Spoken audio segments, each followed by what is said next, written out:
East के दिल में खामोश जंग, एक अदृश्य शिकारी, 48 घंटे में 4 मौतें, कोई सबूत नहीं, बस नतीजे। क्या ये ईरान की परमाणु महत्वाकांक्षाओं को रोकने का एक मास्टर स्ट्रोक था, या फिर एक ऐसा युद्ध की शुरुआत जिसे दुनिया रोक ही नहीं पाएगी? आज हम टू द पॉइंट में एक टारगेट किलिंग के पीछे की वैश्विक साजिश को डिकोड करने वाले हैं। या केवल खबर नहीं है, या तेहरान प्रोटोकॉल है जिसे आपके लिए समझना बेहद जरूरी है। इसलिए वीडियो को लास्ट तक जरूर देखिएगा। नमस्कार, आपके साथ मैं पल्लवी रविंदर सिंह। मिडिल ईस्ट धधक रहा है और इस बार चिंगारी नहीं, सीधा बारूद फटा है। सिर्फ 48 घंटे, जी हाँ, सिर्फ 48 घंटे के भीतर ही ईरान के 4 बड़े अधिकारियों की जान चली गई। क्या महज इत्तेफाक है, या फिर दुनिया की सबसे बड़ी खतरनाक खुफिया एजेंसी यानी कि मोसाद का कोई सीक्रेट ऑपरेशन?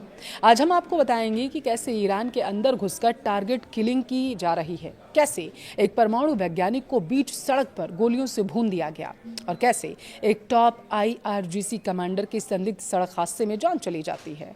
क्या ईरान अब एक बड़े युद्ध की तरफ धकेला जा रहा है? शुरुआत करते हैं उस खबर से जिसने ईरान के डिफेंस और इंटेलिजेंस सिस्टम की नींद उड़ाकर रख दी है। ईरान के एक और बड़े न्यूक्लियर साइंटिस्ट यानी कि इब्राहिम हुसैन अपनी जान गंवा देते हैं। सरेआम गोली मारकर उनकी बेरहमी से हत्या कर दी गई। जब वो अपने घर लौट रहे थे तभी अज्ञात हमलावर पहुंचे, उन्हें निशाना बनाया, ताबड़तोड़ उन पर गोलियां बरसा दी। लेकिन बात सिर्फ एक वैज्ञानिक की नहीं है। इसी दौरान ईरान की सबसे ताकतवर सेना यानी कि इस्लामिक रिवोल्यूशनरी गार्ड यानी कि IRGC के नेवी कमांडर अकबर जादे की एक सड़क हादसे में जान चली जाती है। और इतना ही नहीं, गाजा के अंदर हमास के टॉप कमांडर अबू फाकर को एक भयंकर विस्फोट में उड़ा दिया जाता है। ये सब कुछ महज 48 घंटे के अंदर घटित हुआ। अब इन मौतों ने एक बात साफ कर दी है कि ईरान की जमीन पर अब कोई भी VIP सुरक्षित नहीं। लेकिन इसके पीछे का मास्टरमाइंड कौन है? उंगलियां सीधे तौर पर इजराइल की एक तरफ उठ रही हैं। इस खौफनाक सिलसिले के बाद ईरान के अंदर भूचाल आ गया। ईरानी धर्मगुरुओं, कट्टरपंथियों ने सीधा अल्टीमेटम दिया है। उनका कहना है कि अगर इन हत्यारों का बदला नहीं लिया गया, ये कौन हत्या कर रहा है पता नहीं लगाया गया, तो ईरान पर खतरा मंडराता रहेगा और ईरान के बड़े नेताओं को बिलों में छिप कर रहना पड़ेगा, जैसा कुछ समय पहले हुआ भी था। अब देखिए, ईरान इस वक्त दरअसल 2 फाड़ में बंट चुका है। एक तरफ मॉडरेट राजनेता है जो अमेरिका और पश्चिमी देशों के साथ समझौते के टेबल पर बैठकर शांति चाहता है, तो दूसरी तरफ खूंखार IRGC और कट्टरपंथी धड़ा जो किसी भी कीमत पर समझौता तो नहीं चाहता, क्योंकि उसे अमेरिका और इजराइल के सामने झुकना नहीं है। अब उन्हें यह लगता है कि बातचीत की आड़ में ईरान को कमजोर किया जा रहा है विश्व की नज़र में। लेकिन दूसरी तरफ एक्सपर्ट्स मानते हैं कि ईरान की लीडरशिप पर इस वक्त एक्शन लेने का भारी दबाव है, क्योंकि अगर उन्होंने अभी कुछ नहीं किया तो देश के भीतर ही बगावत हो जाएगी। अब सवाल ये है कि क्या इजराइल रुकने वाला है? इसका सीधा जवाब है बिल्कुल नहीं। चाहे दुनिया में शांति समझौते यानी कि पीस डील की कितनी भी बात हो रही हो, इजराइल का रुख एकदम साफ है। इजरायली डिफेंस फोर्सेस इस वक्त सबसे हाई अलर्ट पर हैं। इजरायल ये भली भांति जानता है कि ईरान के अंदर अगर इसी तरीके से टारगेट किलिंग्स होती रहीं तो ईरान कमज़ोर पड़ेगा और शायद वहाँ की जनता शासन के खिलाफ आ जाएगी, विद्रोह करने लगेगी। रिपोर्ट्स बताती हैं कि किसी भी शांति समझौते के होने की उम्मीद अब लगभग 20% से भी नीचे जा चुकी है। इजरायल हर हाल में इस शांति की कोशिश को फेल करने और ईरान के न्यूक्लियर प्रोग्राम को मिट्टी में मिलाने के लिए प्रतिबद्ध है। वो इसी तरीके से काम कर रहा है।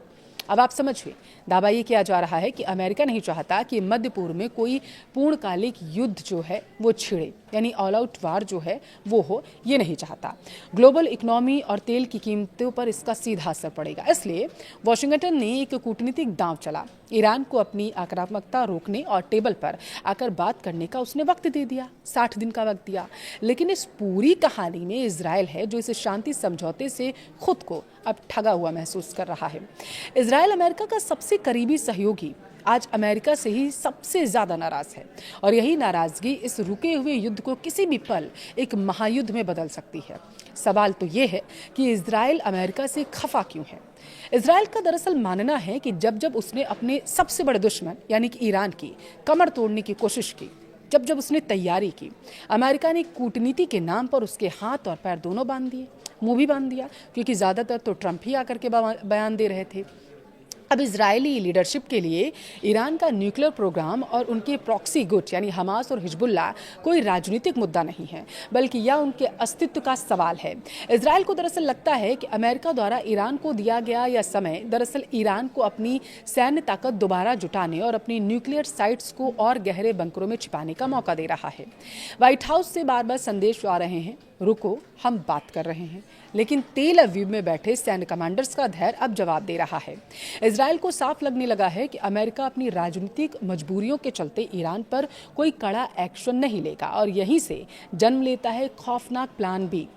भले ही अमेरिका ने ईरान को वक्त दिया हो, लेकिन इस बात की प्रबल संभावना है इजरायल अमेरिका के इस आदेश को दरकिनार कर देगा। इतिहास गवाह है, जब इजरायल को अपनी सुरक्षा पर खतरा महसूस होता है तो वह किसी की परवाह नहीं करता। आप याद करिए 1981 का ओपेरा ऑपरेशन, जब इजरायल ने बिना दुनिया को बताए इराक के ओसरिक न्यूक्लियर रिएक्टर को तबाह कर दिया था, निस्तानाबूद कर दिया था। 2007 का सीरिया स्ट्राइक आप याद करिए, जब इजरायल ने सीरिया के सीक्रेट न्यूक्लियर प्लांट को रातों रात मलबे में बदल दिया था। अब आप समझिए, इजरायली खुफिया एजेंसी मोसाद और आईटीएफ इस वक्त फुल अलर्ट पर हैं। अगर इजरायल हमला करता है तो यह कोई छोटा मोटा ड्रोन अटैक नहीं होगा, या ईरान की सैन्य और परमाणु संपत्ति पर एक प्री एक्टिव स्ट्राइक मानी जाएगी।